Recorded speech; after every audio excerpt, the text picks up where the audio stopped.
Hello les amis, hello la famille, j'espère que vous allez bien. Moi je vais très bien.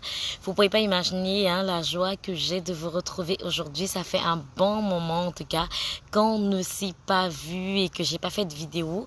Comme je vous avais dit, vous allez devoir m'excuser. Vous voyez même là, je suis en train de travailler et puis je me suis dit pourquoi pas faire cette vidéo parce que j'ai reçu beaucoup de questions et beaucoup de questions.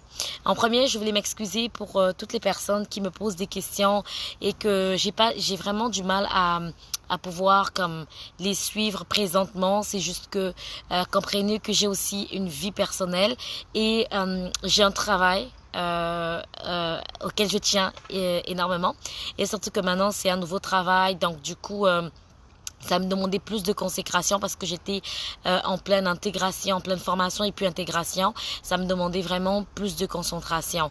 Donc, depuis le 11 mai, j'étais vraiment, le 24 mai, s'il faut dire, j'étais vraiment prise. Jusqu'à présent, là, c'est un peu plus calme. Mais j'ai aussi reçu de la visite les parents qui sont à la maison. Donc, je consacre plus mon temps maintenant à la famille que à faire des vidéos parce que j'ai pas beaucoup de temps, malheureusement. Et je profite aussi des vacances. Donc, avec beaucoup de découvertes, de voyages et tout. Ça fait aussi du bien vu que j'ai pas eu la grâce, mais j'ai pas eu l'occasion de le faire l'année dernière avec tout ce que j'ai eu à tout ce qu'il y avait comme événement et tout, c'était compliqué pour moi de pouvoir avoir un moment de vacances, de répit et tout. Mais cette année quand même, voilà, on a beaucoup de moments de répit. Donc du coup, on essaie de profiter vraiment au maximum qu'on peut parce que ici, le temps court vraiment vite. Donc, je me présente, je suis Sarah Moussondier pour ceux qui ne me connaissent pas et pour ceux qui me connaissent. Les habitués de la page, en tout cas, merci beaucoup pour votre fidélité, merci pour votre soutien, merci surtout pour votre compréhension. Je dis, c'est pas facile, croyez-moi, là, c'est vraiment pas facile. Si j'avais une jumelle, je lui demanderais de faire ça à ma place pour que je puisse prendre le temps de pouvoir vaquer à mes occupations. Mais je voulais vraiment faire cette vidéo parce que il y a beaucoup de gens, il y a certaines personnes que j'ai eu à coacher qui sont au Canada et vous allez voir, je ferai des vidéos avec eux. Il y a des gens qui sont au Canada. Je suis très heureuse de le savoir. C'est une très bonne nouvelle.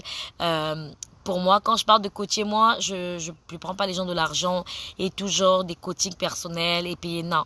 Moi, je donne les informations sur YouTube et toutes les personnes qui suivent, ils ont des difficultés, ils viennent vers moi. Je les aide vraiment, dans la mesure que je peux. Je suis pas experte dans ces trucs d'immigration, mais je suis quelqu'un qui fait beaucoup de recherches. Je suis quelqu'un qui touche un peu à tout. Donc, avec mon expérience, avec mes recherches, ça me permet d'avoir certaines réponses et à certaines questions. Donc, j'aide vraiment dans la mesure du possible les personnes qui sont en difficulté. Et c'est juste ça. Je suis pas consultante en immigration. Je ne suis pas agente de IRCC, je ne fais pas des dossiers pour des gens, je ne demande pas de l'argent aux gens pour faire des dossiers. En tout cas, loin de moi, c'est même l'intention de le faire parce que croyez-moi, ici, là, tout est réglementé et je ne veux pas non plus m'avoir des malédictions inutiles. Les gens, tu vas les faire les procédures et après ça ne fonctionne pas. C'est pas moi qui donne le visa. Ils ont eu un refus. Ils vont dire que c'est à cause de toi que tu n'as pas fait leur travail correctement. Alors qu'ils oublient que toi tu n'as pas le pouvoir de pouvoir comme influencer ou tu as une décision sur l'immigration. Ça dépend pas vraiment de moi. Comme je le dis dans toutes mes vidéos, ça dépendait seulement de moi. Toute ma famille allait être ici là d'abord, avant même que je puisse faire venir d'autres personnes. Donc voilà, c'est juste une parenthèse. Aujourd'hui, je vais parler de quelque chose qui sera très utile pour vous. Il y a beaucoup de personnes qui ont des difficultés lorsqu'ils arrivent au Canada, lorsqu'ils arrivent à l'aéroport, ils ont des complications. Croyez-moi, actuellement, jusqu'à nouvel ordre, il y a un truc qu'on appelle, c'est une application qu'on appelle ArriveCan. ArriveCan, ça veut dire simplement dire Arrive au Canada. C'est une application qui vous permet de pouvoir entrer vos informations. Je vais vous mettre un visuel de l'application, comme ça vous aurez le temps de voir. Je ne vais pas télécharger l'application, mais je vais vous mettre un visuel un peu de ce que c'est que l'application. Excusez-moi, je suis dans la cour, donc il y a un peu des petits insectes et tout. Donc je vous mettrai un peu la vidéo de ce que c'est que l'application, vous aurez le temps de pouvoir lire. Et cette application-là vous permet de pouvoir faire la majeure partie des choses que vous devrez faire quand vous allez arriver ici. On va pas vous compliquer si vous avez bien rempli votre formulaire, vos formulaires en fait en ligne et c'est obligatoire. Il faut le remplir 48 heures avant votre voyage. Ou encore, si vraiment vous n'avez pas eu le temps de voyager demain, faites-le vraiment la journée même, le matin. C'est vraiment 48 heures qui est recommandé sur le site du gouvernement. Donc, envoyez ça 48 heures, remplissez, sinon vous aurez des complications à l'entrée, que ce soit à l'aéroport. Ne dites pas moi je vais par vol direct. Quand vous allez arriver à l'aéroport, vous aurez vraiment des complications parce que c'est obligatoire. Prenez le temps de remplir les formulaires dont arrive Cannes et soumettez les formulaires 48 heures avant. La deuxième des choses, si vous n'êtes pas vacciné, les tests de COVID-19 sont toujours obligatoires. Les restrictions, aujourd'hui on a enlevé les masques dans les endroits publics, mais à l'aéroport, je pense que dans l'avion, oui, dans l'avion, c'est toujours obligatoire le masque. Donc à l'aéroport, si vous êtes comme sorti peut-être de la salle d'embarquement, je pense qu'il n'y a plus de masque, mais c'est vraiment dans l'avion, c'est obligatoire le masque. Et à l'hôpital également c'est obligatoire. Donc vous comprenez qu'il y a encore des endroits où c'est obligatoire.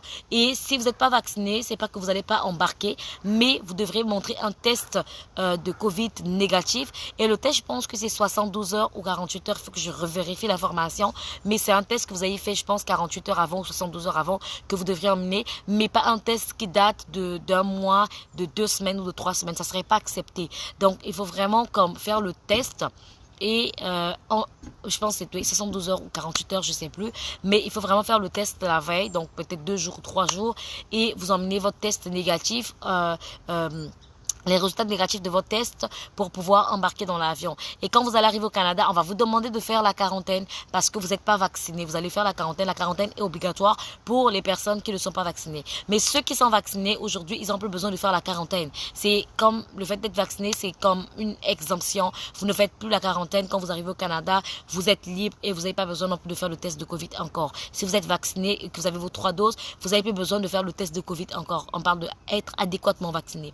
Donc, voilà un peu les informations que je devrais donner à toutes les personnes qui sont sur le point de venir au Canada, de voyager. La première des choses, c'est vraiment de vous assurer que vous êtes vacciné. Et si vous êtes vacciné, vous n'avez pas besoin de faire le test de Covid, mais vous aurez besoin quand même de télécharger l'application ArriveCan et de remplir le formulaire avec ArriveCan et de soumettre les formulaires. Maintenant, si vous n'êtes pas vacciné, vous devrez obligatoirement faire votre test de COVID-19 et par la suite télécharger aussi l'application. Comme je vous ai dit, c'est 48 heures avant de remplir les formulaires, de les soumettre. Et quand vous serez à l'aéroport, vous n'aurez pas des complications. N'oubliez pas, il ne faut pas oublier, il y a un bel oiseau qui est en train de faire une belle mélodie, je pense que vous avez écouté. N'oubliez pas de faire également... voilà, de connaître l'adresse où vous allez résider. N'oubliez pas de mentionner également le but de votre voyage parce qu'il va vous demander ça à l'entrée ici. Le but de votre voyage. Ici, c'est pour un visa visiteur. N'oubliez pas d'acheter un billet aller-retour. Ils vont vous demander la confirmation de votre billet aller-retour. Si vous n'avez pas le billet retour, ils vont vous refuser l'entrée au Canada. Ne vous dites pas que je suis déjà arrivé à l'aéroport et on va pas me refuser. Ils refusent l'entrée au Canada, même si vous êtes déjà arrivé à l'aéroport. Donc, faisons très attention. Ne faisons pas les choses dans la précipitation pour venir subir ici. Ne faites pas les choses dans la précipitation pour venir juste vous arrêter à l'aéroport du Canada. Ça serait une grosse dépense pour vous et un gâchis pour vous. Et en même temps, ça serait peut-être que votre dossier sera même figé comme une personne qui ne respecte pas les critères. Parce que à l'aéroport, ils ont le droit également, l'agent a le droit du service frontalier a le droit de s'assurer que vous respectez toujours les critères, ou que vous remplissez toujours les critères d'admissibilité afin d'entrer au Canada. Donc, n'oubliez pas ça, le but de votre voyage, votre billet retour, l'adresse où vous allez résider, ils peuvent vous demander des papiers et ils vont vous poser des questions, en tout cas au point d'entrée du Canada. Soyez à mesure de répondre à toutes ces questions afin d'avoir l'accès au Canada. Donc, je voulais juste faire cette vidéo-là pour vous informer concernant ArriveCan, concernant le test de Covid et également les informations importantes. Si vous avez déjà votre visa et que vous avez déjà votre billet d'avion, vous voulez venir au Canada pour une visite, n'oubliez pas de prendre un billet aller-retour parce qu'on va vous demander la confirmation de votre billet retour. Donc, voilà un peu. Je ne pense pas qu'ils vont vous demander l'assurance à l'entrée, mais c'est toujours important de l'avoir. Mais je pense pas, non, l'assurance, peut-être qu'on va pas vous le demander, mais ils peuvent vous demander votre carnet de vaccination aussi. Ça sont des questions qu'on peut vous poser. Donc, il faut juste comme s'assurer que vous avez tous vos documents pour pouvoir circuler librement au Canada. Donc, rentrer librement au Canada. Et ici, là, vous pouvez circuler comme vous voulez, mais c'est vraiment l'entrée au Canada où il y aura un peu des questions et s'assurer que vous remplissez toujours les critères d'admissibilité pour l'entrée au Canada. Donc, j'espère que cette vidéo vous a plu. Vous avez des questions, n'hésitez pas à me poser des questions. Cette semaine, je serai vraiment prise. Ça serait un peu difficile pour moi de pouvoir mélanger les deux, donc d'être avec vous en même temps parce que je serai en voyage bientôt, en fin de semaine. Donc, mettez vos questions et dès que j'aurai un moment pour vous répondre, je vais vous répondre parce que même si je suis en voyage, c'est vrai, mais je pense que je serai aussi connectée. Donc, moi, je vous dis à très bientôt. N'oubliez pas de partager, liker, de commenter et à très bientôt. Merci pour votre fidélité. À très, très bientôt. Au revoir.